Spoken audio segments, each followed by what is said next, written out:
الحمد للہ وکفا والصلاة والسلام علی عباده الذین اصطفى خصوصا علی افضلهم وخاتم النبیین محمد الامین وعلی آلہ وصحبہ اجمعین اما بعد فقد قال اللہ تبارک وتعالی کما ورد فی سورۃ آل عمران اعوذ باللہ من الشیطان الرجیم بسم اللہ الرحمن الرحیم کل نفس ذائقۃ الموت وانما توفون اجورکم یوم القیامہ فمن زحزح عن النار وادخل الجنۃ فقد فاز وما الحیاۃ الدنیا الا متاع الغرور وقال عز وجل كما ورد في سورة العنكبوت وما هذه الحياة الدنيا إلا لهو ولعب وإن الدار الآخرة لهي الحيوان لو كانوا يعلمون صدق الله العظيم رب اشرح لي صدري ويسر لي أمري واحلل عقدة من لساني يفقهوا قولي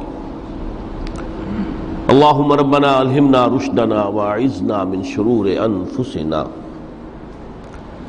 اللهم ارنا الحق حقا وارزقنا اتباعه وارنا الباطل باطلا وارزقنا اجتنابه آمین یا رب العالمین۔ معزز حاضرین اور محترم خواتین، آج کی گفتگو کا جو عنوان ہے متاع الغرور، مرکب اضافی ہے، دھوکے کا سامان، اور یہ ترکیب قرآن مجید میں دو جگہ وارد ہوئی ہے۔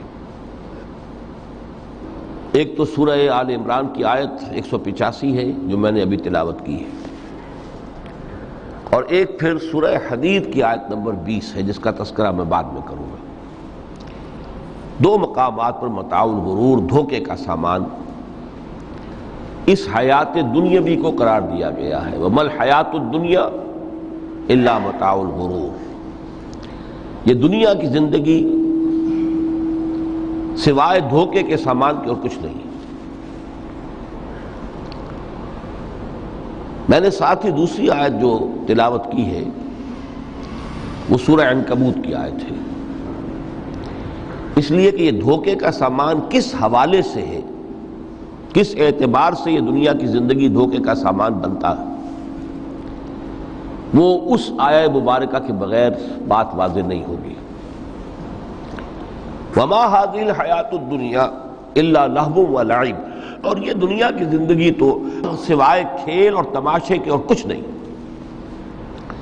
وَإِنَّ دَارَ الْآخِرَةَ لَهِيَ الْحَيَوَانِ، اور اصل زندگی تو آخرت کی زندگی ہے۔ لو کانوا یعلمون، کاش کہ انہیں معلوم ہوتا۔ چار مقامات پر قرآن مجید میں اس دنیا کی زندگی کو لہو و لعب یا لعب و لہو سے تعبیر کیا گیا، دو جگہ متاع الغرور، چار جگہ لہو و لعب۔ لیکن کس اعتبار سے؟ غور طلب بات ہے۔ یہ دنیا کی زندگی اللہ نے ہمیں دی ہے، یہ کائنات اس نے بنائی ہے، اس میں اس نے ہمیں بھیجا ہے۔ ظاہر بات ہے کہ یہ تخلیق جو ہے یہ کسی کھلنرے کا کھیل نہیں ہے۔ ربنا ما خلقت ھذا باطلا، یہ کوئی وہم نہیں ہے، یہ حقیقت ہے، یہ واقعہ ہے، اللہ کی خلاقی کا مظہر ہے۔ پھر اس میں ہمیں، اس دنیا میں اس نے ہمیں خلافت کا مقام عطا کیا ہے۔ یہ تمام چیزیں اپنی جگہ پر ہیں جن سے یہ حیات دنیا بھی ایک بہت بڑی حقیقت بن کر سامنے آتی ہے۔ یہ نہ وہم ہے نہ گمان ہے جیسا کہ بعض فلسفیوں کا خیال ہے،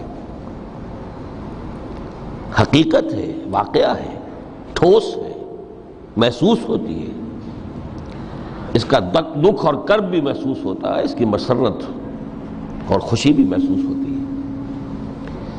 اور پھر یہ کہ ایک ایسی شے جس کے لیے اللہ تعالیٰ نے ایک خلیفہ پیدا فرمایا، انی جاعل فی الارض خلیفہ، خلافت کا یہ تاج جو ہے حضرت آدم اور ان کی نسل کے سر پر رکھا۔ تو اس معنی میں یقیناً یہ حقائق ہیں، ان کو دھوکے کا سامان کس اعتبار سے کہا؟ اگر تو حقیقت زندگی کا تصور ہمارے سامنے واضح رہے، جس کو علامہ اقبال نے کہا ہے خوبصورتی کے ساتھ، تو اسے پیمانہ امروز و فردا سے نہ ناپ، جاویداں پہم دواں ہر دم جواں ہے زندگی۔ یہ جو اللہ کی خلاقی کا نقطہ عروج ہے انسان، کلائمیکس آف ہز کریشن، قرآن مجید میں کہا گیا خلقتہ بیدی، میں نے اسے اپنے دونوں ہاتھوں سے بنایا۔ وَلَقَدْ كَرَّمْنَا بَنِي آدَمَ وَحَمَلْنَاهُمْ فِي الْبَرِّ وَالْبَحْرِ وَرَزَقْنَاهُمْ مِنَ الطَّيِّبَاتِ وَفَضَّلْنَاهُمْ عَلَى كَثِيرٍ مِّمَّنْ خَلَقْنَا تَفْضِيلًا۔ یہ اس کی شان ہے، جس کے بارے میں دو جگہ فرمایا فَإِذَا سَوَّيْتُهُ وَنَفَخْتُ فِيهِ مِن رُوحِي، یہ روحی مرکب اضافی، خاص اللہ اپنی ذات کی طرف اس روح کو منسوب کر رہا ہے جو حضرت آدم میں پھونکی گئی، روحی، جب میں اس میں اپنی روح میں سے پھونک دوں فَقَعُوا لَهُ سَاجِدِينَ، تو گر پڑنا اس کے سامنے سجدے میں۔ اور آپ کو معلوم ہے قرآن مجید میں کس شد و بد سے اور کس تکرار کے ساتھ یہ بات واضح کی گئی کہ تمام ملائکہ سجدے میں گر گئے، نو ایکسیپشن۔ فَسَجَدَ الْمَلَائِكَةُ كُلُّهُمْ أَجْمَعُونَ، تین الفاظ جو ہیں تاکید کے لیے، سجدہ کیا الملائکہ، حصر ہے، الف لام، لام حصر ہے، تمام فرشتوں نے سجدہ کیا۔ پھر کہیں تمہیں مغالطہ نہ رہ جائے کہ شاید جبرائیل نہ ہو اور بڑے نہ اسرافیل، نہیں، کلہم، سب کے سب۔ پھر مزید کہیں تمہیں شبہ نہ رہ جائے اجمعون، سب نے سجدہ کیا۔ وہ انسان جو ہے اس کی زندگی یہ 30 35 40 50 60 70 80 برس نہیں ہے، اس کی زندگی بہت طویل ہے، بہت طویل ہے۔ میں آج اس حیات انسانی کے دو پہلو تو وہ ہیں جو اکثر لوگوں کے علم میں ہیں، حیات دنیاوی یعنی دنیا میں پیدائش سے لے کر موت تک، یہ ایک وقفہ ہے۔ پھر یہ کہ اس کے بعد حیات اخروی ہے جس کا آغاز ہو جائے گا عالم برزخ سے، پھر بعث بعد الموت ہے، پھر حیات اخروی، یہ سب جانتے ہیں۔ لیکن یہ کہ اس دنیا میں آنے سے پہلے بھی ہم ایک زندگی گزار آئے ہیں، اور بدقسمتی سے اس کا تصور بہت کم لوگوں کو حاصل ہے۔ اور عہد حاضر کے جو ریشنلسٹ قسم کے عقلیت زدہ میں کہتا ہوں انہیں، یا عقلیت گزیدہ، عقلیت سے ڈسے ہوئے لوگ، وہ ان چیزوں سے اباع کرتے، دور بھاگتے۔ ہماری پہلی تخلیق ہوئی تھی عالم ارواح میں، الارواح جنود مجندہ، لشکروں کے لشکر تھے۔ آدم سے لے کر آخری انسان جو دنیا میں پیدا ہوگا قیامت تک، سب کی ارواح عالم ارواح میں پیدا کر دی گئی۔ وہاں عہد لیا گیا الست بربکم قالوا بلا، کیا میں تمہارا رب نہیں ہوں، مالک نہیں ہوں؟ ہم سب نے عہد کیا تھا، کیوں نہیں؟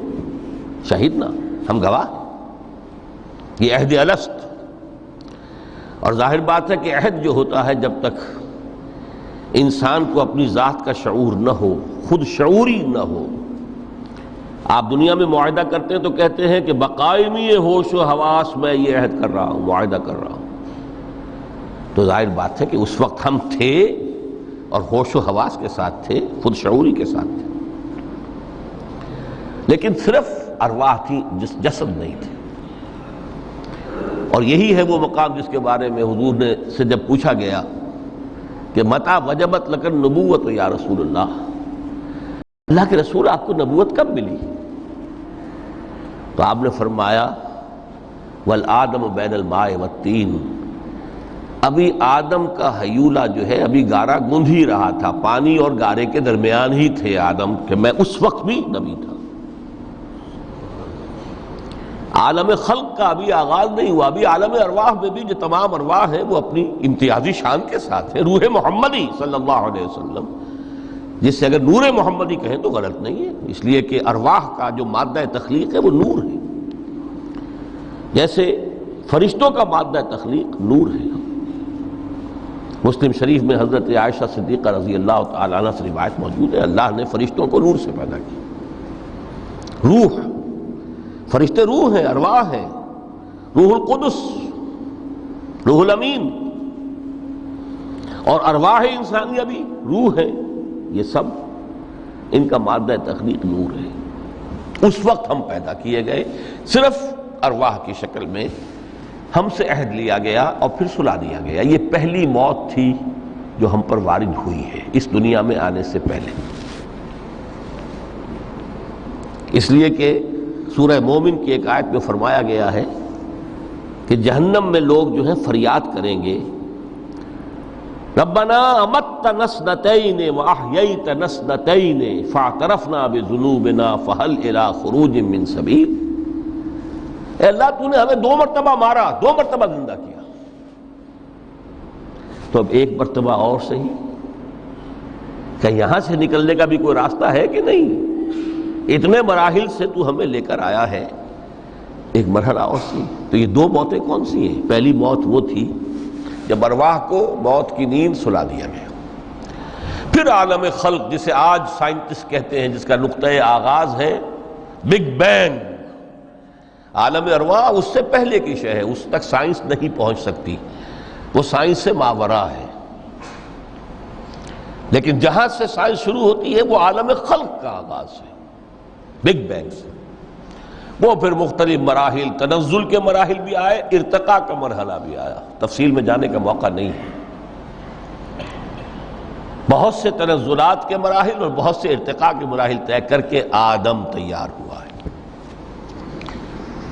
حضرت بیدل نے رحمت اللہ علیہ بہت خوبصورت شعر کہا ہے، ہر 2 عالم خاک شد تا بست نقش آدمی، اے بہار نیستی از قدر خود ہوشیار باش۔ یہ پوری جو بھی کائنات کا جو سلسلہ شروع ہوا، بگ بینگ، اور بہت بڑے بڑے جو ناری کرے تھے جن کی کہ حرارت کا جب تذکرہ کرتے ہیں سائنسدان تو trillions and trillions of foreign height, یہ ان کی اس وقت اس کی جو حرارت کا عالم تھا۔ لیکن پھر وہ ٹھنڈے ہوئے، کچھ اس میں سے کوئی، پھر خاک کی تہ جو ہے زمین کے اس کرے پر آئی، ہر 2 عالم خاک شد۔ یہاں سے اب آدم کا حیولہ تیار ہوا، تا بست نقش آدمی۔ اس کے بعد ارتقائی مراحل ہیں، اور پھر آدم کی وہ روح جو کولڈ سٹوریج میں تھی، جب وہ لا کر پھونکی گئی ہے، جسد آدم جو ہے وہ مسجود نہیں تھا، مسجود تو تب بنا ہے جب کہ اس میں روح آدم وہ لا کر پھونک دی گئی۔ فَإِذَا سَوَّيْتُهُ وَنَفَخْتُ فِيهِ مِن رُوحِي فَقَعُوا لَهُ سَاجِدِينَ۔ یہاں سے حیات دنیاوی کا آغاز ہو گیا۔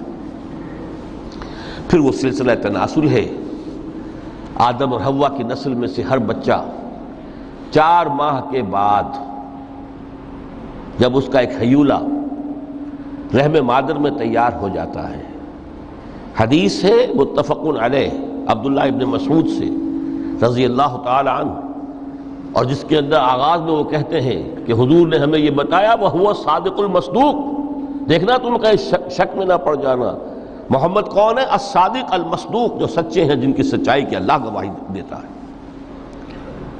کہ رحم مادر میں 40 دن تم نطفے کی شکل میں ہوتے ہو، پھر 40 دن علقہ کی شکل میں ہوتے ہو، پھر 40 دن تو مضغہ کی شکل میں ہوتے ہو، پھر اللہ تعالیٰ فرشتے کو بھیجتا ہے جو اس میں روح پھونکتا ہے۔ وہی عمل جو آدم کے جسد حیولہ کے ساتھ ہوا تھا، ہر ابن آدم اور بنت آدم کے لیے وہی عمل ہے کہ جو رحم مادر میں 4 مہینے کے بعد دہرایا جاتا ہے۔ یہاں سے حیات دنیاوی شروع ہوئی، پھر موت، یہ دوسری موت ہے۔ اب پہلی موت تو وہ تھی، لیکن دوسری موت یہاں سیپریشن ہو جائے گی۔ جو زمین سے آیا تھا تخلیقی مادہ، وہ جسم میں گیا، جسم زمین میں گیا، گل سڑ کر ختم ہوا۔ جو وہاں سے روح آئی تھی وہ اس زمینی وجود کا جو لب لباب ہے، جان، نفس، اس کو لے کر اپنے ساتھ، اور وہ جائے گی عالم بالا کو۔ پھر یہ ایک وقفہ ہے، پھر بعث بعد الموت ہے۔ تو احیاء بھی دو ہو گئے، ایک مرتبہ پہلی موت کے بعد زندہ کیا اس عالم میں، آنکھ کھلی اس عالم میں ہماری، یہ پہلا احیاء تھا۔ کیف تکفرون باللہ وکنتم امواتا فاحیاکم ثم یمیتکم ثم یحییکم ثم الیہ ترجعون۔ دوسرا احیاء وہ ہوگا قیامت کے دن، بعث بعد الموت، اور پھر اس کے بعد وہ زندگی ابدی زندگی ہے، ہمیشہ کی۔ یہ تصور سامنے رکھیے۔ تو یہ جو تھوڑا سا وقفہ، یہ تو زندگی بہت طویل ہے، تو اسے پیمانہ امروز و فردا سے نہ ناپ، جاویداں پہم دماں، ہر دم جواں ہے زندگی۔ اس میں یہ وقفہ جو ہے، خلق الموت والحیات لیبلوکم ایکم احسن عملا، یہ اس جسد کے ساتھ اس روح کا اتصال، اور یہ 30 40 50 60 70 80 100 برس کی عمر، یہ ایک وقفہ ہے، یہ امتحانی وقفہ ہے، تمہیں جانچا جا رہا ہے، پرکھا جا رہا ہے۔ ایکم احسن عملا، اس کو بھی اقبال نے اسی نظم میں خوب بیان کیا ہے کہ قلزم ہستی سے تو ابھرا ہے مانند حباب، اس زیاں خانے میں تیرا امتحان ہے زندگی۔ اب اگر تو دو چیزیں انسان پر واضح رہیں، اور نہ صرف واضح رہیں، مستحضر رہیں۔ واضح تو ہو جاتی ہے ایک چیز، پھر آدمی بھول جاتا ہے، تو کوئی فائدہ نہیں دیتا اس کے۔ مستحضر ایک یہ کہ اصل زندگی آخرت کی زندگی ہے، طویل ہے۔ بل تؤثرون الحیات الدنیا والآخرۃ خیر وابقیٰ، کلا بل تحبون العاجلہ وتذرون الآخرہ۔ تم اس عاجلہ کو پسند کرتے ہو، اس دنیا کی زندگی کو تم ترجیح دیتے ہو، جبکہ آخرت ہے جو باقی رہنے والی ہے، ابدی۔ اگر تو یہ معلوم ہو، جیسا کہ سورہ عنکبوت کی آیت کے حوالے سے میں نے آپ کو آیت سنائی کہ وما هذه الحیات الدنیا الا لہو ولعب وان الدار الاخرۃ لہی الحیوان لو کانوا یعلمون، اصل زندگی جو ہے وہ آخرت کی زندگی ہے، کاش کہ انہیں معلوم ہوتا۔ ایک حقیقت تو یہ معلوم ہو اور مستحضر رہے کہ اصل زندگی آخرت کی زندگی ہے، اور دوسری حقیقت یہ کہ یہ دنیا کی زندگی ایک امتحانی وقفہ ہے۔ قلزم ہستی سے تو ابھرا ہے مانند حباب، اس زیاں خانے میں تیرا امتحان ہے زندگی۔ یہ مستحضر رہے تو اس کا نتیجہ کیا نکلے گا؟ انسان دنیا پرست نہیں بنے گا۔ متاع ہے دنیا، برتنے کی چیز ہے۔ وما هذه الحیات الدنیا الا متاع، برتنے کی چیز ہے، برتو اسے۔ اب میں یہاں آپ کو کچھ حدیثیں بھی سنا دینا چاہتا ہوں۔ ایک حدیث میں حضور نے عجیب نقشہ کھینچا ہے، مالی ولی دنیا، لوگوں مجھے تمہاری اس دنیا سے کیا سروکار؟ انما مثلی کراکب استظل تحت شجرۃ ثم راح فترکھا، میری مثال تو اس سوار کسی ہے جو تھوڑی دیر کے لیے کسی درخت کے سائے میں سستانے کے لیے رک جاتا ہے۔ وہ اس درخت کو اپنی منزل نہیں سمجھتا، اپنا گھر نہیں سمجھتا، تھوڑی دیر کا سستانا ہے، پھر وہ اس درخت کو خیر بات کہتا ہے، اپنا راستہ لیتا ہے، اپنی منزل کی طرف رواں ہو جاتا ہے۔ بس اتنا تعلق، منزل یاد رہے۔ چنانچہ ایک دوسری بڑی پیاری حدیث ہے، بہت مختصر بھی ہے، انما الدنیا خلقت لکم وانتم خلقتم للآخرہ، دیکھو یہ دنیا تمہارے لیے بنائی گئی ہے۔ خلق لکم ما فی السماوات و ما فی الارض، قرآن مجید کہتا ہے۔ اس لیے میں نے کہا تھا خلافت ہمیں دینی تھی تو سب کچھ ہمارے لیے بنایا گیا نا، یہ محفل سجائی گئی ہے ہمارے لیے، یہ سب ہمارے لیے بنایا گیا ہے، پورے عالم کو مسخر کیا گیا ہمارے لیے۔ سخر لکم، سورج بھی، چاند بھی، ہر چیز تمہارے لیے مسخر کی گئی ہے۔ انما الدنیا خلقت لکم وانتم خلقتم للآخرہ، لیکن تمہاری تخلیق ہوئی ہے، تمہیں بنایا گیا ہے، تمہیں پیدا کیا ہے آخرت کے لیے۔ یہ منزل یاد رہے۔ میرا ٹھکانہ وہ ہے، میرا گھر وہ ہے، میری منزل وہ ہے، یہ راہ گزر ہے، یہ سفر ہے، یہ ایک وقفہ ہے، امتحانی وقفہ ہے۔ خلق الموت والحیات لیبلوکم ایکم احسن عملا۔ لیکن اب تیسری حدیث سنیے، اور یہ ہے وہ کہ جو اس دنیا کو جو میں نے شروع میں کہا تھا، بڑی ٹھوس حقیقت ہے، یہ اللہ کی تخلیق ہے، سنجیدہ تخلیق ہے،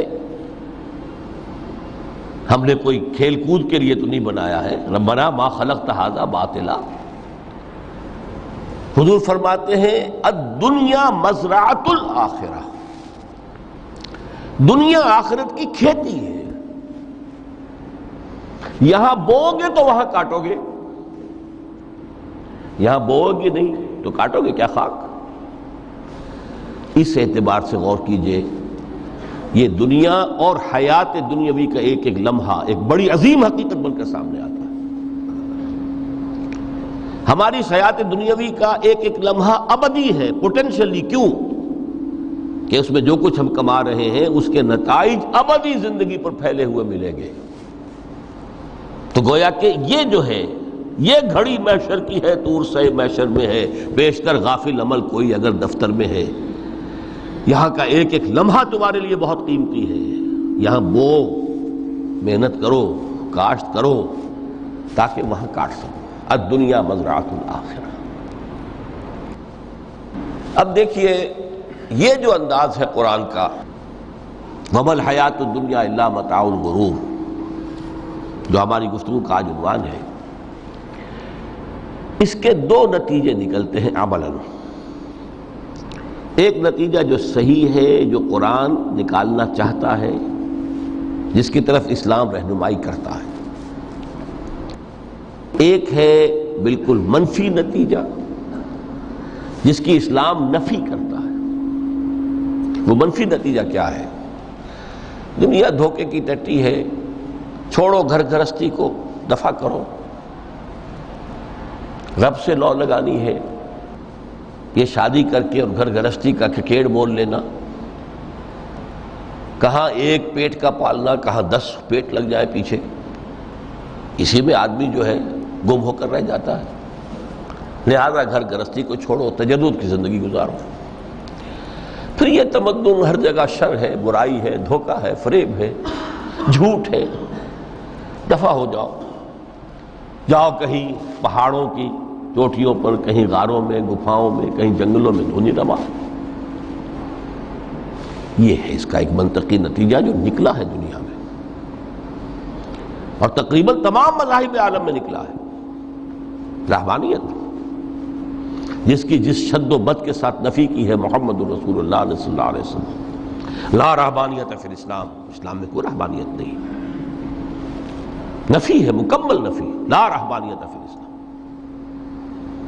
فرمایا کہ النکاح من سنتی، یہ میری سنت ہے، میرا طریقہ ہے، گھر گھرستی کی زندگی اختیار کرنا یہ میری سنت ہے۔ 3 صحابہ پر کچھ اسی طرح کا غلبہ ہو گیا تھا۔ صحابہ میں ہر طرح کے لوگ تھے، ان میں وہ لوگ بھی تھے کہ جو بڑے ریشنلسٹ تھے، عقل کے حوالے سے بات سمجھنے والے۔ حضرت عمر کو ہم کہہ سکتے ہیں کہ سر خیل تھے ان کی، رضی اللہ تعالیٰ عنہ۔ کچھ درویش منش لوگ بھی تھے، کچھ پر یہ تقویٰ کا اور درویشی کا بہت زیادہ غلبہ ہو گیا تھا، مغلوب الحال ہم انہیں کہہ سکتے ہیں۔ حضرت عبداللہ ابن عمرو بن العاص رضی اللہ تعالیٰ عنہما، ایک عجیب سائملٹینیس کنٹراسٹ ہے باپ اور بیٹے میں۔ عمرو بن العاص بہت بڑے سیاستدان، مدبر، عرب نے چوٹی کے جو 3 سیاستدان پیدا کیے ان میں سے ایک عمرو بن العاص ہے، واریر، کانکرر، سیاستدان۔ لیکن عبداللہ ابن عمرو بن العاص بالکل درویش، روزانہ روزہ ساری رات کھڑے ہیں، نہ بیوی سے کوئی سروکار، نہ کسی سے کوئی سروکار۔ حضور کو اطلاع ملی، بلا لیا، جواب طلبی ہو گئی، یا عبداللہ اولم اخبر انک تصوم الدہر وتقوم اللیل، اے عبداللہ مجھے یہ خبر دی گئی ہے تم ساری رات کھڑے رہتے ہو، روزانہ روزہ رکھتے ہو، کیا کہتے ہیں؟ جی حضور ایسا تو ہے، لا تفعل، مت کرو ہرگز، فإن لنفسك عليك حقا وإن لزوجك عليك حقا وإن لزورك عليك حقا، دیکھو تم پر تمہارے اس جسم کا اور نفس کا بھی حق ہے، اسے آرام بھی دو، اس کی ضروریات بھی پوری کرو، اس کی دیکھ بھال بھی کرو، یہ بھی تمہارے پاس امانت ہے اللہ کی، پھر تم پر تمہاری بیوی کا حق ہے۔ کسی صحابی نے دیکھا تھا حضرت عبداللہ ابن عمرو بن العاص کی بیوی کو کہ وہ بالکل جیسے کہ میلی کچیلی حالت میں تھی، پوچھا ہی کیا حال بنا رکھا؟ ان کا کہ آپ کے دوست کو تو کوئی غرض ہے ہی نہیں سرے سے، ظاہر بات ہے کہ مسلمان بیوی اور کس کے لیے وہ سنگھار کرے گی جب شوہر ہی کو کوئی دلچسپی نہ ہو، اس سے غرض ہی نہ ہو۔ لا تفعل، رات کو سو بھی، دیکھو مجھے میں رات کو سوتا بھی ہوں، نماز پڑھتا بھی ہوں، میں روزے رکھتا بھی ہوں، ناغے بھی کرتا ہوں، دیکھو زیادہ سے زیادہ ہفتے میں دو دن روزے رکھ لیا کرو، کہ حضور مجھے اور تھوڑی سی اجازت، اچھا ایک دن ناغا ایک دن روزہ، صوم داؤد، اس سے آگے کی اجازت نہیں۔ اسی طرح 3 حضرات سراسراہتن آتا ہے حدیث میں، بخاری شریف کی روایت ہے، ان پر بھی کوئی ایسا ہی غلبہ ہوا رہبانیت کا اور ترک دنیا کا، انہوں نے آ کے ازواج مطہرات سے معلوم کیا آپ کتنی رات نماز پڑھتے ہیں، کتنا دو سوتے ہیں، مہینے میں کتنے آپ روزے رکھتے ہیں نفلی۔ انہوں نے کوئی، وہاں تو کھلی کتاب تھی سیرت محمد صلی اللہ علیہ وسلم، جو کچھ تھی حقیقت بیان کر۔ اب دیکھیے ایک عجیب ذہنیت، انہوں نے دیکھا کہ یہ تو کم ہے، ان کے اندازے کے اعتبار سے تو بہت کم ہے، لیکن یہ کہ اپنے آپ کو ذرا تسلی، حضور کی تو کوئی ضرورت نہیں ہے، آپ تو معصوم ہیں، آپ کے سے گناہ نہیں ہوا، کوئی خطا نہیں ہوئی، آپ کے لیے تو یہ اتنی عبادت ہمارے لیے تو کافی نہیں ہے، ہم تو گناہ گار ہیں۔ ایک نے عہد کیا کہ میں کبھی نہیں سوؤں گا، رات بھر کھڑا رہوں گا، دوسرے نے کہا کبھی ناغا نہیں کروں گا، ہر روز روزہ رکھوں گا، تیسرے نے کہا میں شادی بیاہ کے کھکیڑ میں پڑوں گا نہیں۔ حضور کو اطلاع مل گئی، طلب فرمایا، ڈانٹا آپ نے، آپ لوگوں نے یہ کہا ہے؟ جی ہاں ہم نے کہا تو ہے۔ واللہ، خدا کی قسم، میں تم میں سب سے بڑھ کر متقی ہوں، لیکن میں رات کو سوتا بھی ہوں اور نماز بھی پڑھتا ہوں، روزے رکھتا بھی ہوں، ناغے بھی کرتا ہوں، میری گھر گرستی کی زندگی ہے، میری بیویاں ہیں۔ من رغب عن سنتی فلیس منی، یہ ٹکڑا جو جوڑ دیا جاتا ہے نکاح کے خطبے میں اس حدیث کے ٹکڑے کے ساتھ، یہ 2 علیحدہ حدیث ہیں بالکل، النکاح من سنتی، اور یہ ٹکڑا اس طویل حدیث کا ہے، من رغب عن سنتی فلیس منی، جو میری سنت کو پسند نہیں کرتا پھر اس کا مجھ سے کوئی تعلق نہیں۔ یہ تو میں نے احادیث کے حوالے سے آپ کو وہ جو منفی طرز عمل، گریز، دنیا سے تعلق منقطع کرنا، پسپائی، گریز، فرار، اور اس کا نتیجہ کیا نکلتا ہے کہ دنیا پھر شریروں کے لیے رہ گئی، کھیلیں کودیں عیش کریں۔ جو سلیم الفطرت نیک لوگ تھے وہ تو گئے، لہذا ان کو اب کوئی روک ٹوک کرنے والا ہی نہیں، کوئی پوچھنے تاشنے والا نہیں، ظالم جو چاہے ظلم کرے اور جس طرح چاہے شریر جو ہے شرارتیں کرے۔ قرآن مجید میں سورہ حدید اس اعتبار سے نہایت عظیم صورت ہے، نہایت عظیم صورت ہے کہ وہاں یہ آیت بھی بہت ہی شاندار انداز میں آئی ہے، متاع الغرور والی، خاصی طویل آیت بن کر آئی ہے، اور جیسا کہ میں نے عرض کیا 4 جگہ تو حیات دنیاوی کو کہا گیا ہے صرف لہو و لعب یا لعب و لہو،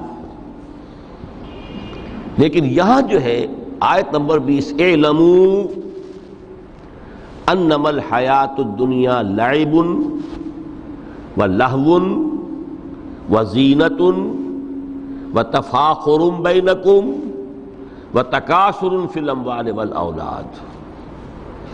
5 الفاظ کے حوالے سے اس حیات دنیاوی کے کچھ حقائق بیان کیے گئے، عام طور پر سرسری طور پر لوگ گزر گئے ہیں، محاورتاً جب بھی آتا ہے معاملہ لہو و لعب، لعب و لہو، وہ تو 4 جگہ ہے، یہاں 3 الفاظ مزید آئے ہیں، اور ترکیب کیا؟ پہلے لعب ہے پھر لہو ہے۔ سورہ عنکبوت میں لہو و لعب یہ در حقیقت ایک طرح سے محاورے کی شکل اختیار کر گیا، تماشا اور کھیل، لیکن نہیں، یہاں ترتیب کچھ اور ہے۔ اس پر اگر آپ غور کریں گے تو یہ ایک عجیب سا نقشہ سامنے آتا ہے۔ حیات دنیاوی کے 5 ادوار، جن میں سے ہر دور میں ایک شے انتہائی اہم ہوتی ہے، توجہ کا مرکز بنی ہوتی ہے۔ ابتدائی دور ہے، بالکل بچہ بھی ہے، کھیل، بس لعب، اس کے سوا اسے کوئی زندگی سے سروکار ہی نہیں، زندگی کے تلخ حقائق ابھی اسے معلوم نہیں۔ بھوک لگی تو رو پڑے، ماں نے دودھ پلانا ہے، کھلانا ہے، ان سے تو کچھ نہیں کرنا اس نے، وہ لعب ہے، کھیل۔ لیکن تھوڑا سا آگے چلتے ہیں، ٹین ایجر سٹیج میں جب داخل ہوتا ہے آدمی، تو اب وہ نرا کھیل، معصومانہ کھیل نہیں رہتا، اس میں تلذذ، سینشول گریٹیفیکیشن کا عنصر شامل ہو جاتا ہے۔ اب اس کا کہا لہو، اعلموا انما الحیات الدنیا لعب و لہو۔ ذرا آگے بڑھیے تو انسان پر سب سے زیادہ دھن سوار ہو جاتی ہے، بناؤ سنگھار، میرا لباس فیشن کے مطابق ہو، کہیں ایسا نہ ہو مذاق اڑے۔ اپنے لباس کے بارے میں بہت کانشیس ہوگا، اپنے ہیئر کٹ کے بارے میں بہت کانشیس ہوگا، ہر چیز کے بارے میں بہت کانشیس۔ زینت، بناؤ سنگھار، آرائش، زیبائش۔ اس سے ذرا آگے گئے، تکاثر فی الاموال والأولاد، تفاخر بینکم۔ یہ سمجھیے کہ تقریباً 30 برس کی عمر جب انسان کی ہوتی ہے، اب فخر، تفاخر، یا دولت پر فخر ہوگا، یا نسب پر فخر ہوگا، یا اپنی کسی سیاسی حیثیت پر فخر ہوگا، اپنی چودراہٹ پر فخر ہوگا۔ تفاخر بینکم، جس میں جان میں چونکہ توانائی ہوتی ہے، قوت ہوتی ہے، لیکن اس کے بعد جب عمر ڈھلی، بڑا ریئلسٹک ہو جاتا ہے انسان۔ پھر یہ جو چوتھی سٹیج تھی، اس میں تو یہ کہ مونچھ نیچی نہ ہو، چاہے سب کچھ میں اپنا خرچ کر دوں، داؤ پہ لگا دوں، لیکن مونچھ نیچی نہیں ہوگی۔ آخری سٹیج وہ ہوتی ہے کہ پھر ہوکا لگ جاتا ہے آدمی کو، تکاثر فی الاموال والاولاد، مال اور اولاد کی کثرت کثرت کثرت۔ اب یہ ہوتا ہے کہ مونچھ نیچی کیا، مونڈ بھی دی جائے تو کوئی حرج نہیں، مال آنا چاہیے، ویری ریئلسٹک۔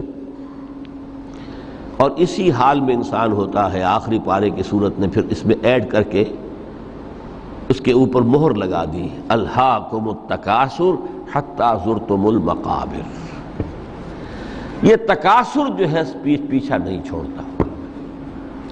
اتنی دولت بھی ہے کہ آپ کی 10 نسلیں کھا سکے اطمینان سے بیٹھ کر، تب بھی صبر نہیں ہوتا۔ بڑے میاں کی ٹانگیں جو ہیں وہ قبر میں لٹکی ہوئی ہیں، لیکن تکاثر جو ہے، تکاثر مال، وہ پیچھا نہیں چھوڑتا۔ حتی زرتم المقابر، یہاں تک کہ قبروں تک جا پہنچے، قبر میں اتار دیا جائے، جب تک ٹانگیں صرف لٹکی ہوئی ہیں اس وقت تک نہیں۔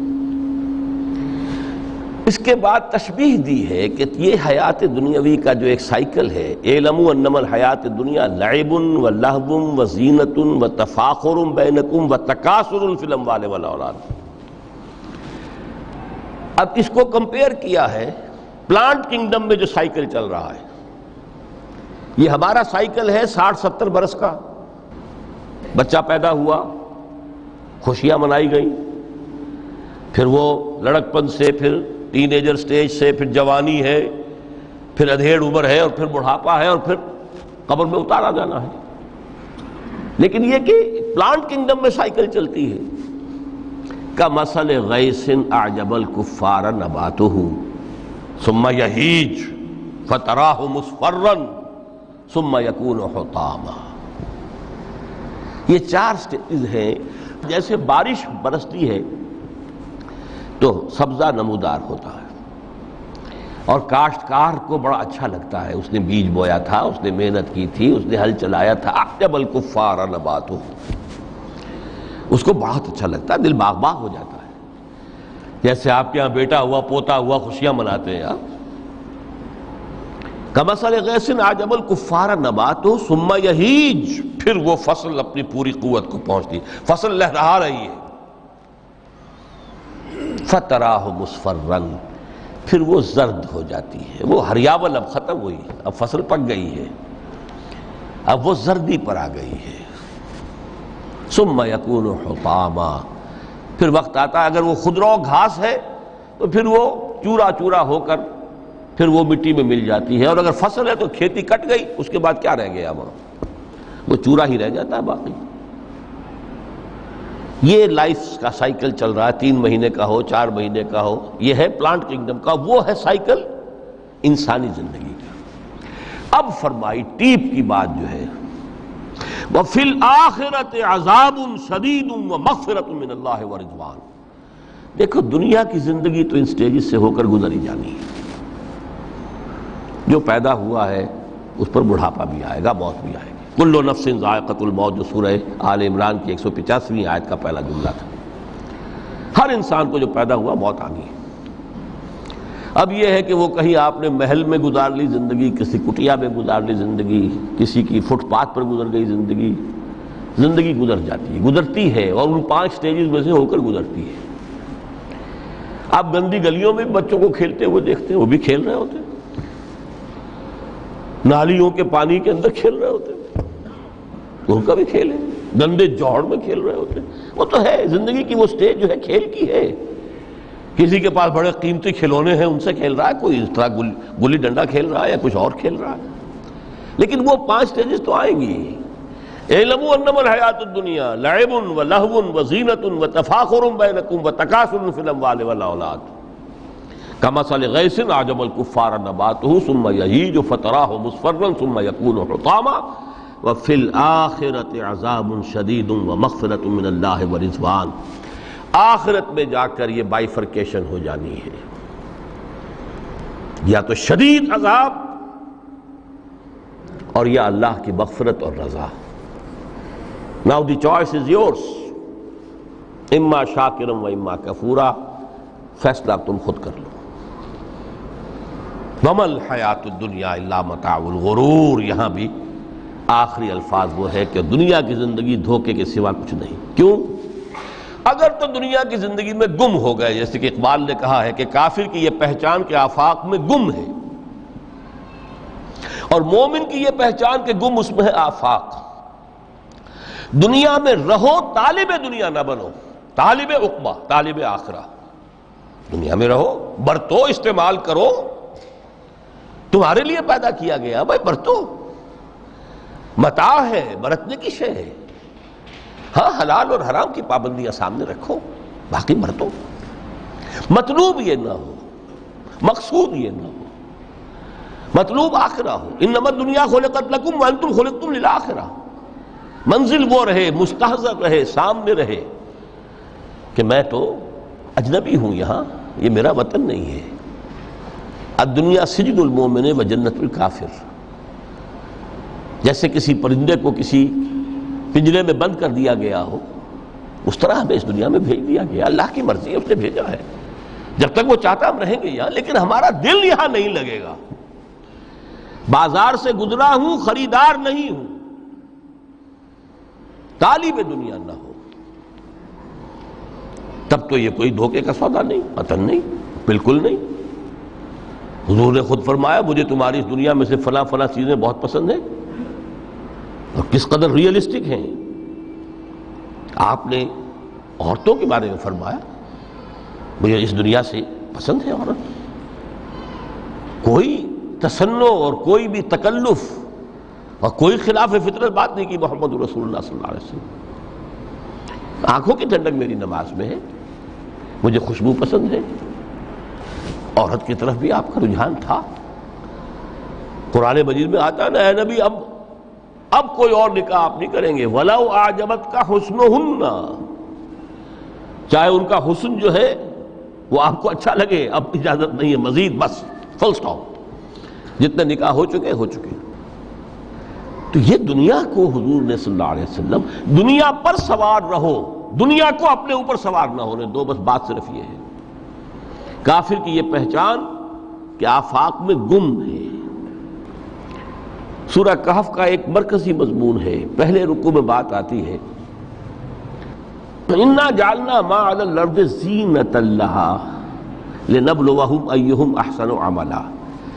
ہم نے اس دنیا پر جو کچھ ہے، یہ اسکائی اسکریپرز بن گئے ہمارے زمانے میں، اور یہ شاندار بلڈنگز ہیں، اور یہ کچھ ہے، ہم نے زینت اور زیبائش اور آرائش بنا دیا ہے تاکہ آزمائیں.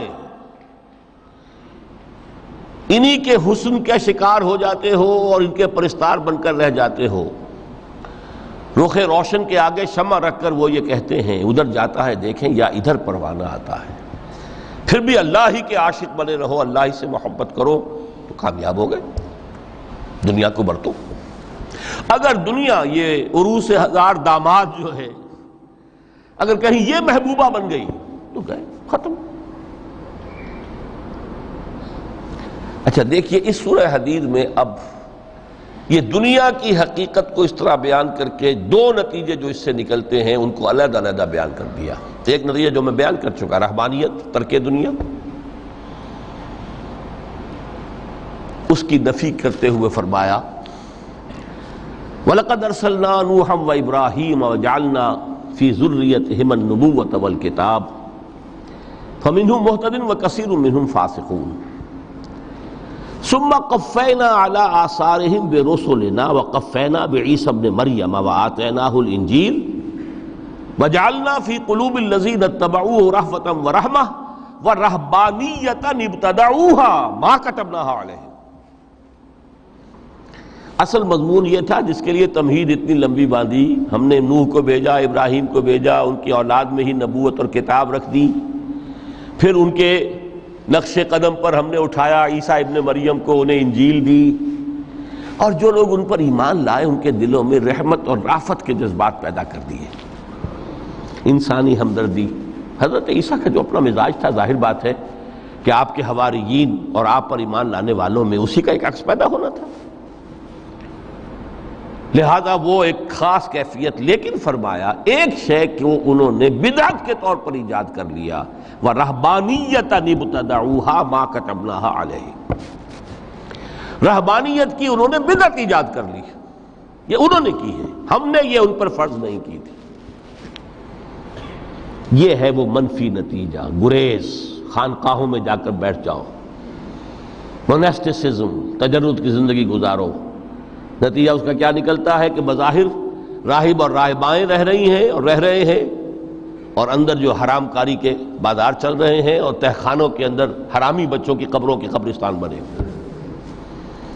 ہسٹری آف کرسچین موناسٹسزم پر کتابیں پڑھ لیجئے، خود انہوں نے اپنے سارے جو ہیں بخیے ادھیڑ کر خود رکھ دیے. یہ رہبانیت، یہ اسلام کا راستہ نہیں ہے. احادیث کے حوالے سے میں آپ کے سامنے پہلے بیان کر چکا ہوں. میں بعد میں تھوڑا سا عرض کروں گا کہ ہمارے ہاں بھی یہ رسم کیوں آئی اور کیسے آئی. الحمدللہ اس درجے میں نہیں آئی جس درجے میں کہ کرسچینٹی میں آئی ہے، الحمدللہ ثم الحمدللہ، لیکن کسی درجے میں اگر آئی ہے تو کیوں آئی ہے یہ میں بعد میں عرض کروں گا. لیکن اس کا مل حیات الدنیا الا متاع الغرور کا دوسرا نتیجہ کیا ہے؟ پہلا نتیجہ تھا گریز کا، پسپائی کا، فرار کا، معاشرے سے نکل بھاگنے کا، تاکہ معاشرے میں اشرار کھل کھیلیں، جو چاہے کریں. ایک راستہ یہ ہے، ترک دنیا کے معنی ہیں ترک لذات دنیاوی، آسائشوں کو ترک کرنا. سختیاں جھیلنا کس لیے؟ تاکہ دنیا سے ظلم کا خاتمہ ہو، باطل کا تختہ الٹ دیا جائے، ظلم کا استیصال. ظاہر بات ہے ظالم آسانی سے ظلم نہیں چھوڑے گا. ایکسپلائٹر وعظ و نصیحت سے اپنے ایکسپلائٹیشن سے باز نہیں آئے گا. شاذ ہوتے ہیں اس طبقے کے اندر بھی یقیناً کچھ سلیم الفطرت لوگ ہوتے ہیں، جیسے طبقہ اشرافیہ سے تھے حضرت ابو بکر رضی اللہ تعالیٰ عنہ، سلیم الفطرت انسان تھے. وہ کوئی غلاموں کے طبقے سے تو نہیں تھے، کوئی فقراء کے مساکین کے طبقے میں سے نہیں تھے، اونچے طبقے میں سے تھے. عشرہ مبشرہ اکثر و بیشتر اس طبقے سے تھے. لیکن بائی اینڈ لارج وہ جو طبقہ ہوتا ہے یا تو وہ اپنے جبر اور استبداد کا تخت جو ہے جما کر بیٹھا ہوا لوگوں کی گردنوں کے اوپر، پولیٹیکل ریپریشن ہے، یا اکنامک ایکسپلائٹیشن ہے، استحصال۔ محنت لوگ کریں، کھائیں گے ہم، عیش ہم کریں گے۔ محنت کسان کرے جا کے کھیت میں، ہم لے آئیں گے اپنا حصہ اور عیش کریں گے۔ یا کوئی سوشل ڈسکریمنیشن ہے، یہ اونچا ہے یہ نیچا ہے، یہ تو پیدا ہی ہوا ہے شودر، یہ اس سے نکل ہی نہیں سکتا، اور یہ پیدا ہوا برہمن، یہ تو اونچا ہے۔ اس تینوں قسم کے ظلم، اس کا خاتمہ کرنا، اس کے لیے جد و جہد کی ضرورت ہے، جہاد کی ضرورت ہے، قتال کی ضرورت ہے۔ اور جہاد و قتال آپ نہیں کر سکتے جب تک کہ لذات دنیاوی سے کنارہ کشی نہ کریں، جب تک کہ اپنی بیلٹ کو ٹائٹ نہ کریں، جب تک کہ اپنی ضروریات زندگی کو کم نہ کریں۔ ضروریات زندگی کم کریں گے تو تفریغ الاوقات ہوگا، جو تبلیغی بھائیوں کی اصطلاح ہے بہت اہم، اپنے وقت کو فارغ کر سکیں گے۔ اس وقت کو فارغ کریں گے تو پھر وہ جد و جہد، وہ محنت، وہ جہاد، اس کے لیے آپ کے پاس وقت ہوگا، اس کو آپ لگا سکیں گے۔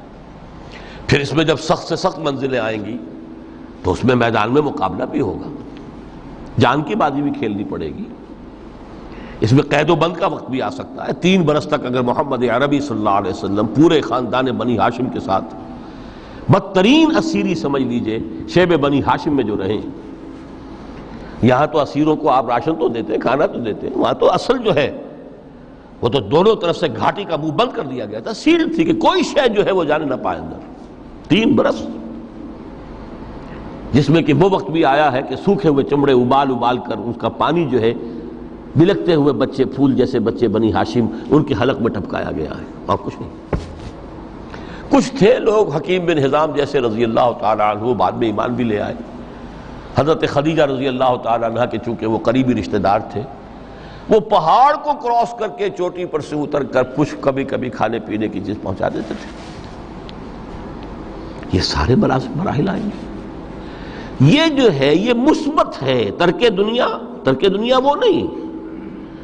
ترک دنیا سے مراد دنیا کی لذتوں سے، دنیا کی آسائشوں سے، ان سے آدمی اپنے آپ کو پیچھے ہٹائے، ان کو چھوڑے، ان کو ترک کرے، تاکہ اپنا وقت، اپنا مال، اپنی صلاحیتیں صرف کر سکے کس کام کے لیے۔ اب اس کے لیے دیکھیے آیت نمبر 25 ہے یہ سورہ حدید کی۔ لقد ارسلنا رسلنا بالبینات، ہم نے اپنے رسولوں کو بھیجا واضح چیزوں کے ساتھ۔ بینہ وہ شے جو از خود ظاہر ہو۔ آفتاب آمد، دلیل آفتاب، جب سورج طلوع ہو گیا وہ خود اپنے وجود پر دلیل ہے، اس کے لیے کسی اور اضافی دلیل کی ضرورت نہیں ہے کہ سورج موجود ہے، وہ تو ہے، سب کو نظر آ رہا ہے۔ تو بینات سے مراد معجزے بھی ہیں، اور وہ تعلیم جو ہے بنیادی دین کی کہ جو فطرت انسانی کی جانی پہچانی ہوئی شے ہے، دونوں پر اس کا اطلاق ہو جائے گا۔ لقد ارسلنا رسلنا بالبینات وانزلنا معهم الکتاب والمیزان، اور ہم نے ان کے ساتھ کتاب اتاری، میزان اتاری۔ یہ سب کچھ کس لیے کیا؟ لیقوم الناس بالقسط، تاکہ لوگ عدل پر قائم ہوں۔ یہ ہے سول آبجیکٹو۔ یہ نہیں بس ہماری کتاب پڑھ لیا کرے، ختم قرآن ہو گیا، اللہ اللہ دعا مانگ لی، چھٹی۔ قائم کرو اس کو، وہ میزان عدل نصب کرو، ہر ایک کو وہی تل کر ملے جو اس کا حق ہے، اور ہر ایک سے وہ لیا جائے کہ جو اس کے ذمہ واجب ہے۔ اگر یہ نہیں تو بابا پھر سب کہانیاں ہیں، شریعت اور دین اور نماز اور روزہ اور حج، کوئی حیثیت ان کی نہیں۔ اچھی طرح سن لیجئے میری بات، قرآن مجید میں کہلوایا گیا حضور سے، قل یا اہل الکتاب لستم علی شیء حتی تقیموا التوراۃ والانجیل وما انزل الیکم من ربکم۔ اے نبی ان سے کہہ دیجئے، کتاب والوں تمہاری کوئی حیثیت ہی نہیں، ہماری نگاہوں میں تمہارا کوئی مقام ہی نہیں، جب تک کہ تم قائم نہیں کرتے تورات کو اور انجیل کو اور جو کچھ کے نازل کیا گیا تمہاری طرف تمہارے رب کی طرف سے، قائم کرو، پھر آؤ ہم سے بات کرو، ہم سے دعا کرو، ورنہ دفع ہو جاؤ. Nothing doing. We don't care for you. لستم على شيء حتى تقيموا التوراة والإنجيل وما أنزل إليكم من ربكم. اب قانون خداوندی تو بدلتا نہیں ہے، نہ فرام پرسن ٹو پرسن، نہ فرام نیشن ٹو نیشن، نہ فرام امہ ٹو امہ، اٹل ہے. وَلَن تَجِدَ لِسُنَّتِ اللَّهِ تَبْدِيلًا وَلَن تَجِدَ لِسُنَّتِ اللَّهِ تَحْوِيلًا. سنت اللہ تو ایک ہے. اب اس آیت کو ذرا پڑھیے. قُلْ يَا أَهْلَ الْقُرْآنِ لَسْتُمْ عَلَىٰ شَيْءٍ حَتَّىٰ تُقِيمُوا الْقُرْآنَ وَمَا أُنزِلَ إِلَيْكُم مِّن رَّبِّكُمْ. کہہ دو اے محمد کہ اے قرآن والو تمہاری کوئی حیثیت نہیں ہے ہمارے سامنے جب تک کہ تم قرآن کو قائم نہیں کرو. پڑھ لو اور اس کے قرات کے مقابلے منعقد کرا لو اور سونے کے تاروں سے اسے لکھ لو اور اس کو جو چاہو کر لو، کوئی حیثیت نہیں. قائم کرو اس قرآن کو، اس کے نظام کو، اس کے قانون کو، جو حضرت ابوبکر نے فرمایا تھا. پہلا خطبہ جو دیا ہے آپ نے بیعت خلافت کے بعد، تم میں ہر قوی میرے نزدیک ضعیف ہوگا جب تک کہ اس سے حق وصول نہ کر لوں، اور ہر ضعیف قوی ہوگا جب تک کہ اسے اس کا حق دلا نہ دوں. سورہ شورى میں حضور سے کہلوایا گیا قل وَأُمِرْتُ لِأَعْدِلَ بَيْنَكُمْ، مجھے یہ حکم ہوا ہے کہ میں تمہارے مابین عدل قائم کروں.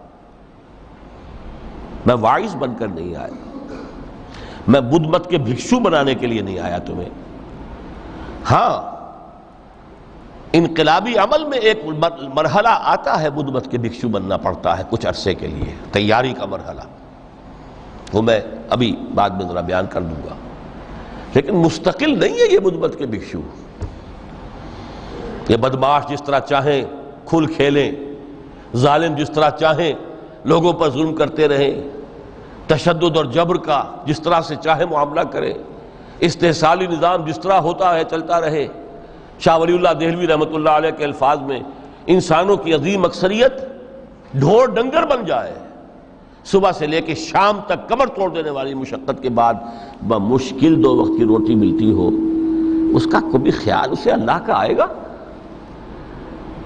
کبھی اللہ سے لو لگا سکے گا؟ دنیا نے تیری یاد سے بیگانہ کر دیا تو اس سے بھی دل فریب ہے غم روزگار کے. اس لیے حضور نے فرمایا کاد الفقر ان یکون کفرا، یہ فقر جو ہے یہ تو انسان کو کفر تک پہنچا دیتا ہے. عدل قائم کرو. تو دیکھیے یہ آیت انتہائی گمبھیر آیت ہے قرآن مجید کی سورہ حدید کی. جس طرح وہ آیت متاع الغرور والی جس شان کے ساتھ سورہ حدید میں آئی ہے، اعلموا انما الحیات الدنیا لعب ولہو وزینۃ وتفاخر بینکم وتکاثر فی الاموال والاولاد کمثل غیث اعجب الکفار نباتہ ثم یہیج فتراہ مصفرا ثم یکون حطاما وفی الآخرۃ عذاب شدید ومغفرۃ من اللہ ورضوان وما الحیات الدنیا الا متاع الغرور. لیکن اس کا نتیجہ کیا نکلنا چاہیے؟ لقد ارسلنا رسلنا بالبینات وانزلنا معهم الکتاب والمیزان لیقوم الناس بالقسط. Now prepare for the shock. میرے نزدیک میرے علم کی حد تک شاید دنیا کی کوئی انقلابی کتاب نہ ہو جس نے اس قدر عریاں طور پر کھل کر یہ کہا ہو کہ ظالموں کی سرکوبی کرو، کچلو ان کے سر. وانزلنا الحدید، ہم نے لوہا بھی اتارا ہے. ایک وقت آتا ہے ظلم نہیں ختم ہوتا جب تک کہ لوہے کی طاقت ہاتھ میں نہ آئے. انزلنا الحدید، ہم نے صرف کتاب ہی نہیں اتاری ہے، لوہا بھی اتارا ہے. فیہ باس شدید، اس میں جنگ کی صلاحیت ہے. ومنافع للناس، لوگوں کے لیے کچھ اور منفعتیں بھی ہیں. کوئی توا پرات چمٹا یہ بھی بنا لو، ٹھیک ہے، لیکن اصلاً یہ اسلحہ کے لیے. وانزلنا الحدید، اسی تو سورہ حدید کا نام حدید ہے. فیہ باس شدید ومنافع للناس ولیعلم اللہ من ینصرہ ورسلہ بالغیب. اللہ دیکھنا چاہتا ہے کون ہے اس کے وفادار بندے تو اس لوہے کی طاقت کو ہاتھ میں لے کر مدد کرتے ہیں اس کی اور اس کے رسولوں کی غیب میں ہونے کے باوجود۔ ان اللہ قوی عزیز، ویسے اللہ قوی ہے، عزیز ہے، آنے واحد میں کفر کو ختم کر دے جب چاہے، آنے واحد میں ظالموں کا ظلم جو ہے وہ ختم کر کے رکھ دے، وہ سب کچھ کر سکتا ہے۔ لیکن پھر تمہاری آزمائش کیسے ہوگی؟ کیسے معلوم ہوگا ہوز ہو، کس کا کیا مقام تھا، کس کے پاس کتنا یقین کا سرمایہ تھا، کس کے ایمان کی گہرائی اور گہرائی کا کیا عالم تھا، کس نے ہمارے دین کے لیے کیسی کیسی قربانیاں جھیلی ہیں۔ یہ ہے ترک دنیا جو موسٹ پروفاؤنڈ ہے، نتیجہ خیز ہے، خیر کو وجود میں لانے کے لیے ہے، لیکن اس کی مثالیں موجود ہیں۔ حضرت مصعب بن عمیر رضی اللہ تعالی عنہ ایام جاہلیت میں کہا جاتا ہے ان کا جوڑا جو ہے شام سے تیار ہو کر آتا تھا، جیسے کبھی مشہور ہے کہ پنڈت نہرو کا بھی کپڑے سل کر آتے تھے پیرس سے۔ موتی لال نہرو کا بیٹا، اور موتی لال نہرو وہ تھا کہ وائس رائے کی پہلی کار آئی ہے ہندوستان میں تو دوسری کار موتی لال کی آئی، اس کا بیٹا، اس کے کپڑے پیرس سے سل کر آتے تھے۔ مصعب بن عمیر کے کپڑے شام سے تیار ہو کر آتے تھے، اور وہ ہمیشہ عطر میں بسے ہوئے ہوتے تھے۔ یہاں سے گزر گئے، معلوم ہوا کہ پوری گلی جو ہے وہ مہک اٹھی، معلوم ہو جائے کہ مصعب گزرا ہے یہاں سے۔ ایمان لائے محمد رسول اللہ پر صلی اللہ علیہ وسلم۔ باپ فوت ہو چکا تھا، اس کی چھوڑی ہوئی دولت تھی، ماں تھی، لیکن وہ خاندان کا نظام، چچا تھا سربراہ، وہ بدترین کافر۔ اس نے پہلے سمجھایا ہوگا 100 طریقے آزما کے، پھر آخری بار اس نے آزمایا یہ جس دولت کے اوپر تم عیش کر رہے ہو یہ تمہارے مشرک باپ کی دولت ہے، نکل جاؤ گھر سے۔ انہوں نے سمجھا تھا جیسے سورہ صافات میں آتا ہے فَأَرَادُوا بِهِ كَيْدًا فَجَعَلْنَاهُمُ الْأَسْفَلِينَ، انہوں نے حضرت ابراہیم کے بارے میں سمجھا تھا جب دیکھیں گے کہ آگ تیار ہو رہی ہے اور یہ اس میں مجھے ڈال دیں گے تو سب یہ نشہ حرن ہو جائے گا، یہ توحید وحید سب ہوا ہو جائے گی۔ لیکن ہوا کیا؟ بے خطر کود پڑا آتش نمرود میں، عشق عقل ہے محو تماشائے لبے بام۔ اس نے تو یہ دھمکی دی تھی کہ دن میں تارے نظر آ جائیں گے مصعب کو، ناز و نام میں پلا ہوا انسان، اسے کہہ دیا جا نکل جاؤ گھر سے۔ اٹھ کر چلنے لگے، اس کا تیش جو ہے اور اچھا یہ کپڑے بھی اسی مشرک باپ کے ہیں، اتارو ان سب کو۔ مادر ذات برہنہ ہو کر گھر سے نکلے، مادر ذات۔ پھر وہی ہے کہ جن کے نام قرائے فال بنام من دیوانہ زدند، اے بیعت عقبہ اولا ہوئی ہے، لوگوں نے کہا کہ ہمیں کوئی مقری دیجئے قرآن پڑھانے والا جو ہمیں قرآن پڑھائے۔ حضور نے فرمایا جاؤ مصعب۔ وہ مصعب وہاں جا کر مدینے میں المقری بن گئے، جا المقری، وہ آ رہا پڑھانے والا۔ اور 1 سال کی محنت، دعوت اور تبلیغ اور قرآن کے پڑھانے کے نتیجے میں اگلے سال 75 افراد لا کر حضور کی جھولی میں ڈال دی۔ یہ مصعب ہے۔ شہادت ہوئی ہے غزوہ بدر میں۔ ایک مرتبہ اس سے پہلے کا واقعہ بھی ہے کہ حضور مسجد میں تشریف فرما تھے، سامنے سے حضرت مصعب گزرے، ایک پھٹا ہوا سا کمبل جسم کے گرد لپیٹا ہوا تھا۔ حضور کی آنکھوں میں آنسو آ گئے۔ از کجا تاب کجا، یہ دیوانہ جو ہے اللہ کا اور رسول کا اور دین کا کہاں سے کہاں پہنچا ہے۔ غزوہ احد میں علم ان کے ہاتھ میں ہے، جس ہاتھ میں علم ہے وار پڑا، کٹ گیا، دوسرے سے پکڑا، اس کو بھی کٹ گیا، پھر دونوں جتنے بچ گئے تھے حصے ان سے سنبھالا، پھر شہید ہو گئے۔ جسم پر صرف ایک چادر تھی، اوپر سے جسم ننگا تھا، صرف ستر کے لیے چادر۔ دفن کرنے لگے تو مسئلہ یہ پیش آ گیا کہ چونکہ شہید کے تو کفن جو ہے اس کا اپنا جو بھی لباس پہنا ہو شہادت کے وقت، حضور سے کہا گیا کہ حضور مصعب کی چادر تو اتنی چھوٹی ہے کہ سر ڈھانپتے ہیں تو پیر کھل جاتے ہیں، پیر ڈھانپتے ہیں تو سر کھل جاتے ہیں۔ فرمایا سر کو چادر سے ڈھانپ دو اور پیروں پر اذخر گھاس لا کر ڈال دو، یہ آخری لباس نصیب ہوا ہے۔ یہ ترک دنیا ہے. ترک دنیا بئی معنی مثبت عمل کے لیے، جہاد کے لیے، قتال کے لیے، اللہ کی راہ میں جد و جہد کے لیے اپنے معاشی معاملے کو پیچھے رکھنا، کم کرنا، کم سے کم تر کرتے چلے جانا، اور زیادہ سے زیادہ وقت، زیادہ سے زیادہ مال، زیادہ سے زیادہ صلاحیت نکالتے چلے آنا دین کی جد و جہد کے لیے. یہ ہے در حقیقت کہ جو ترک دنیا ہے پروفاؤنڈ، نتیجہ خیز، ظلم کے استحصال کے لیے، حق کا بول بالا کرنے کے لیے، عدل کے نظام کو برپا کرنے کے لیے یہ جد و جہد کی جائے. یہ ہے مثبت نتیجہ کہ جس کی طرف قرآن ہمیں لانا چاہتا ہے. ورنہ آج اقبال نے جو کہا کہ اسی قرآن میں ہے اب ترک جہاں کی تعلیم، جس نے مومن کو بنایا مہو پرویں کا امیر. ہمارے ہاں بھی وہ خانقاہی نظام آیا، اگرچہ اس درجے نہیں آیا، یہ واقعہ ہے. کرسچن منسٹسزم نے جس طرح کی شکلیں اختیار کی تھی وہ ہمارے یہاں نہیں آیا. اللہ کا فضل ہے، اللہ کا شکر ہے، لیکن آیا ضرور ہے. وہ چیزیں مراقبے ہیں، ذکر ہیں، اشغال ہیں، پھر یہ کہ اس کے لیے یہ لطائف ہیں جہاں حضور نے نہیں سکھایا کہ 5 لطائف ہیں، 6 لطائف ہیں، ہر ایک کی کوئی روشنی علیحدہ ہے، کوئی نیلی ہے، کوئی پیلی ہے. ٹھیک ہے، ہوگی، میں یہ نہیں کہتا کہ نہیں ہے. آکلٹ سائنسز کی اپنی ایک حقیقت ہے، لیکن ہمیں اس سے روک دیا گیا. یہ چیزیں ہمارے ہاں کیوں آئی ہیں؟ یہ ہے اصل میں کچھ لوگ جو اس پورے تصوف کے سلسلے کو کہہ دیتے ہیں کہ یہ ہے ہی خلاف اسلام اور یہ غلط ہے اور یہ بالکل ایک نیا دین ہے. نہیں، یہ بات نہیں. پوری ہمدردی کے ساتھ سمجھنا چاہیے کہ یہ کیوں آیا.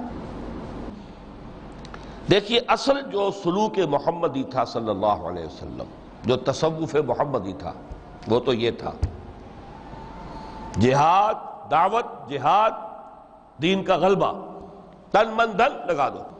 اسی میں ترک دنیا بھی آ گیا. اس لیے فرمایا لا رہبانیت فی الاسلام الا جہاد فی سبیل اللہ. اسلام کی رہبانیت یہی جہاد فی سبیل اللہ ہے. آخر لذتیں چھوڑنی پڑتی ہیں نا، گھروں کی آسائشیں چھوڑیں گے تبھی تو جائیں گے، میدان میں آئیں گے. اس حوالے سے جب خلافت راشدہ کا نظام ختم ہوا اور اب ایک ملوکیت کے دور کا آغاز ہو گیا، 3-4 اٹمپٹس ہوئی ہیں اس کو ٹھیک کرنے کی. حضرت حسین ابن علی رضی اللہ تعالیٰ عنہ میدان میں آئے، شہید ہو گئے، دنیاوی اعتبار سے ناکام ہو گئے. عبداللہ ابن زبیر آئے رضی اللہ تعالیٰ عنہ، کچھ تھوڑی سی کامیابی ہوئی، سسٹین نہیں کر سکے، وہ بھی شہید کر دیے گئے. پھر حضرت زید آئے، پھر نفس زکیہ آئے، کوئی کوشش کامیاب نہیں ہوئی. اس نتیجے پر پہنچ گئے کہ یہ تو اب جو حکومت کی چھت ہے یہ تو ہے، اس کو تو اب ہم نہیں ہٹا سکتے. جب حکومت کو چھت کو نہیں ہٹا سکتے تو اب جہاد اور قتال کا راستہ تو بند ہو گیا. ہے تو مسلمان نا، کلمہ گو ہے، چاہے خود فاسق و فاجر بھی ہوں، لیکن نافذ تو شریعت کے احکام کر رہے ہیں. اس حوالے سے ہاتھ بندھ گئے. اس وقت پھر یہ ہے کہ جو تزکیہ نفس کے لیے یہ طریقے اختیار کیے گئے، شارٹ آف جہاد فی سبیل اللہ، شارٹ آف قتال فی سبیل اللہ. یوں سمجھیے کہ اگر کوئی درخت جو ہے یہاں پر آپ اس کو اگائیں تو چھت تک تو وہ جائے گا، لیکن چھت کے اوپر چھت کو پھاڑ تو نہیں سکتا نا، وہ پھر مڑ جائے گا. یہ ڈیفلیکشن ہوئی ہے ہمارے ہاں، جس سے کہ یہ خانقاہی نظام وجود میں آیا. کچھ خیر تو لوگوں کو سکھاتے رہو، کچھ تزکیہ نفس کی تعلیم تو دیتے رہو، اور ان میں پھر یہ ہے کہ مشرق اور مغرب سے آنے والے نظریات اور طریقے جو ہیں وہ بھی شامل ہو گئے. ہندوستانی جو تصوف کے مختلف یہاں پر معاملات تھے، اور ادھر سے یونانی اور نیو پلیٹونک وہ نظریات آ گئے. لیکن آج کا دور جو ہے وہ سمجھ لیجئے 2 اعتبارات سے بہت مختلف ہو چکا ہے. اب پھر ضرورت ہے سلوک محمدی کی صلی اللہ علیہ وسلم. کیوں؟ اگرچہ حکومت مسلمانوں کی ہے لیکن اسلامی قانون نافذ نہیں ہے. اس وقت یہ تھا کہ حکومت مسلمانوں کی تھی، اگرچہ وہ اس معنی میں آئیڈیل اسلامی حکومت نہیں تھی کہ امرہم شورا بینہم، مسلمانوں نے منتخب کیا ہوتا، نہیں، وہ ایک موروثی نظام چل پڑا، ایک قبیلے کی عصبیت جو ہے وہ اس کی پشت پناہ بن گئی، ایک نظام چل رہا ہے، لیکن قانون اسلام کا نافذ تھا. قاضی تھے، مفتی تھے، فیصلے وہی ہو رہے تھے. آج یہ کہ اگرچہ حکومت مسلمانوں کی ہے، قانون جو ہے قرآن کا نافذ نہیں ہے. اور نمبر 2، آج انسان کا جو سوشل کانشسنس ہے، اجتماعی شعور، وہ ترقی کر کے اس سطح تک پہنچ چکا ہے کہ ہر شہری کو حق حاصل ہے کہ نظام کو بدلنے کی کوشش کرے. پہلے یہ ہوتا تھا کہ آپ نظام کی اصلاح کرنے کے لیے کھڑے ہوئے تو سمجھتے تھے کہ یہ حکومت کو ختم کرنا چاہتے ہیں، یہ باغی ہے. حضرت حسین کو باغی کہا گیا رضی اللہ تعالیٰ عنہ. اب باغی جو ہے واجب القتل ہے، اسی لیے تو آخر کلمہ گو تھے وہ جنہوں نے شہید کیا حضرت حسین کو رضی اللہ تعالیٰ عنہ. اس وقت تک یہ کانسیپٹ تھا ہی نہیں کہ اسٹیٹ علیحدہ شے ہے، گورنمنٹ علیحدہ شے ہے. We are against the government, not against the state. آج تصور جو ہے بالکل کلیئر کٹ ہو گیا ہے. ہم وفادار ہیں ریاست پاکستان کے، حکومت پاکستان کے نہیں. حکومت پاکستان کو بدلنا ہمارا حق ہے، اور اس بدلنے کے 2 طریقے ہیں.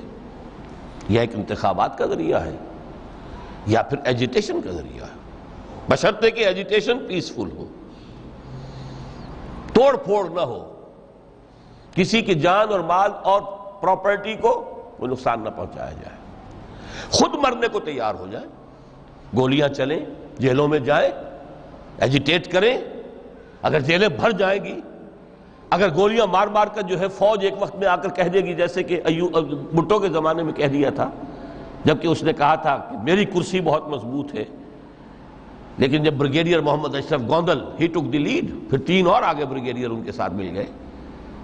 وی are going to shoot no more, go and have a political settlement. اپنی قوم کے اوپر کہاں تک ہم گولیاں برسائیں گے؟ Who are they? They are our kith and کن.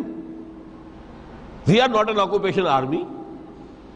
جلیانوالہ باغ میں اگر 5000 مر گئے یا جتنے بھی مرے تھے، جنرل ڈائر کو کائے کا دکھ، وہ ہندو تھے یا مسلمان تھے یا سکھ تھے، ہندوستانی تھے. لیکن یہاں تو جن کو ہم مار رہے ہیں وہ کون ہیں؟ پاکستانی ہے. ہو سکتا ہے جو گولی چلا رہا ہے اسی کا کوئی بھانجا بھتیجا جو ہے اس موب کے اندر موجود ہو سامنے. یہ راستے دونوں اس وقت کھلے ہوئے. الیکشن کا پروسیس جو بھی لوگ سمجھتے ہیں کہ اس کے ذریعے سے یا سمجھتے رہے ہیں، آج تو میں سمجھتا ہوں کہ وہ وقت آ چکا ہے کہ تقریباً اس پر کنسنسس ہو چکا ہے کہ الیکشن کے ذریعے سے نظام نہیں بدل سکتا. چہرے بدل جائیں گے، ہاتھ بدل جائیں گے، اس لیے کہ جو بھی پولیٹیکو سوشو اکنامک سسٹم ہے، بہتر سے بہتر الیکشن بھی ہوگا تو وہی ریفلیکٹ کرے گا. جاگیردار ہے تو 80% جاگیردار ہی بیٹھے ہوں گے آپ کی نیشنل اسمبلی میں، تو وہ زمینداری اور جاگیرداری جو ہے اس کو ختم ہونے دیں گے. ایجیٹیشن کا راستہ ہے، لیکن یہ کہ وہ ایجیٹیشن کرنے کے لیے پہلے میدان میں وہ لوگ آئیں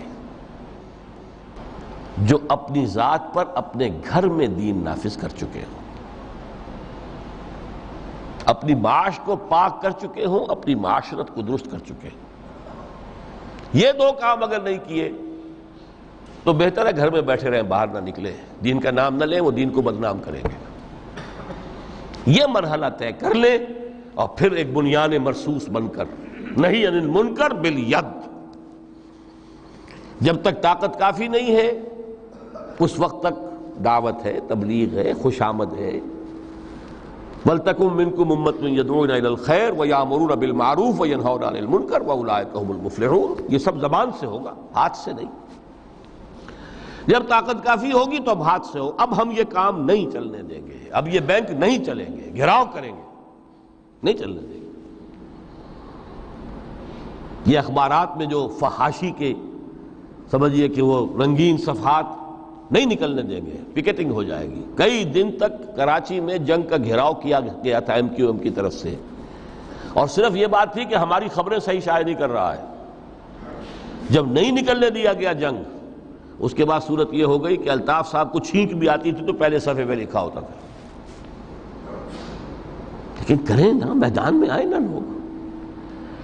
یہ ہے اصل میں وہ تصوف کہ جو اب بالکل سلوک محمدی صلی اللہ علیہ وسلم کا جو اصل سلوک تھا وہ تصوف تھا، وہ ترک دنیا، مالی ولی دنیا، انما مثلی کراکب استظل تحت شجرۃ ثم راح فترکھا، اس کے ضمن میں فرمایا گیا ہے۔ سورہ توبہ کی میں آیت نمبر 24 آپ کو سنا کر بات ختم کروں گا۔ فرمایا قل ان کان آباؤکم و ابناؤکم و اخوانکم و ازواجکم و عشیرتکم و اموال اقترفتموها و تجارت تخشون کسادها و مساکن ترضونها احب الیکم من اللہ و رسولہ و جہاد فی سبیلہ فتربصوا حتی یاتی اللہ بامرہ واللہ لا یہدی القوم الفاسقین۔ اے نبی ان سے کہہ دیجئے لوگو، اگر تمہیں اپنے باپ اور اپنے بیٹے اور اپنے بھائی اور اپنی بیویاں یا بیویوں کے لیے شوہر اور اپنے رشتہ دار اور وہ مال جو تم نے بڑی محنت سے جمع کیے ہیں اور وہ کاروبار جن کی کساد کا تمہیں اندیشہ رہتا ہے کہیں مندہ نہ ہو جائے، اور وہ بلڈنگیں، وہ حویلیاں، وہ کوٹھیاں جو تمہیں بڑی پسند ہیں، بہت چاؤ سے بنائی ہیں، ڈیکوریٹ کی ہیں، ڈیکوریشن پیسز کہاں کہاں سے لا کر ڈرائنگ روم میں رکھے ہیں، اگر یہ 8 چیزیں محبوب تر ہیں اللہ سے اور اس کے رسول سے اور اس کی راہ میں جہاد سے، فتربصوا، تو جاؤ انتظار کرو، دفع ہو جاؤ، بیٹھو ادھر، حتی یاتی اللہ بامرہ، یہاں تک کہ اللہ اپنا فیصلہ سنا دے۔ واللہ لا یہدی القوم الفاسقین، اللہ ایسے فاسقوں کو ہدایت نہیں دیتا۔ یہ ہے ترک دنیا، یہ ساری محبتیں جو ہے جیسے علامہ اقبال نے کہا، یہ مال و دولت دنیا، یہ رشتہ و پیوند، بتان وہم و گما لا الہ الا اللہ۔ مال و دولت دنیا کی 3 چیزیں لے لی، وہ مال جو تم نے جمع کیے، ایسیٹس تمہارے، وہ کاروبار جن کا کہ تمہیں اندیشہ ہوتا ہے کہ کساد نہ ہو جائے، اور وہ تمہاری بلڈنگیں، حویلیاں جو تمہیں بڑی محبوب ہیں، مال و اسباب دنیا، اور رشتہ و پیوند 5 گنوا دیے، باپ، بیٹا، بھائی، زوج یا زوجہ اور رشتہ دار۔ اگر یہ محبوب تر ہیں اللہ سے، اس کے رسول سے، اس کی راہ میں جہاد سے، تو جاؤ دفع ہو جاؤ، فتربصوا، گو اینڈ ویٹ، یہاں تک کہ اللہ اپنا فیصلہ سنا دے۔ اللہ ایسے یہ فاسق جو ہیں ان کو زبردستی ہدایت نہیں دیتا، اللہ کا قاعدہ ہی نہیں، ہدایت اس کو دیتا ہے جو طالب ہدایت ہو۔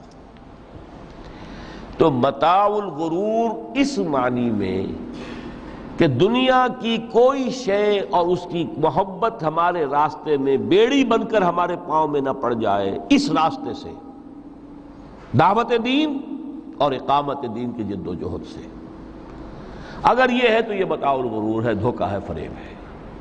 اگر یہ نہیں ہے، اس راستے پر آپ چل رہے ہیں، تو دنیا برتنے کی چیز ہے، استعمال کرو، دنیا ہی تو کھیتی ہے، یہی محنت کرو گے نا، اسی دنیا میں کوشش کرو گے، جہاد کرو گے، اسی دنیا میں دعوت اور تبلیغ کا کام کرو گے، یہی کھیتی ہے جس کی فصل تمہیں کاٹنی ہے جا کر قیامت میں۔ یہ دونوں پہلو ہمارے سامنے رہنے چاہیے۔ میں آپ حضرات کا بہت ممنون ہوں، آپ نے بہت توجہ سے میری باتوں کو سنا ہے۔ اللہ تعالیٰ جو کچھ کہا گیا ہے اس میں جو صحیح ہے، حق ہے، اس کے لیے دلوں کو کھولے، صرف ذہنوں کو نہیں، دلوں کو کھول دے، اس لیے کہ دل کھلیں گے تو کوئی تبدیلی آئے گی۔ مولانا منظور نعمانی صاحب نے ایک دفعہ لکھا تھا بڑا پیارا جملہ کہ اصل تبدیلی دل کی تبدیلی ہوتی ہے۔ دماغ تو کرائے کا وکیل ہے، دلیلیں فراہم کر دیتا ہے، دل نے ادھر کا فیصلہ کیا، دماغ نے اسی کے لیے دلیلیں دے دی، دل ادھر جانا چاہتا ہے، دماغ اس کے لیے دلیلیں دے دے گا، وکیل وہی ہے، مدعی نے کر لیا تو اس کے حق میں دلائل کے انبار ہیں، اور اگر اسی مقدمے میں کہیں مدعا علیہ نے اس وکیل کو کر لیا ہوتا تو اس کے حق میں دلائل۔ تو اللہ تعالیٰ دلوں کو کھولے اور اس متاع الغرور کے پھندوں سے ہمیں نکل کر اصل محبت اللہ سے اور اس کی راہ میں جہاد سے، اور اصل مطلوب و مقصود زندگی آخرت کی، اس کی ہمیں توفیق عطا فرمائے۔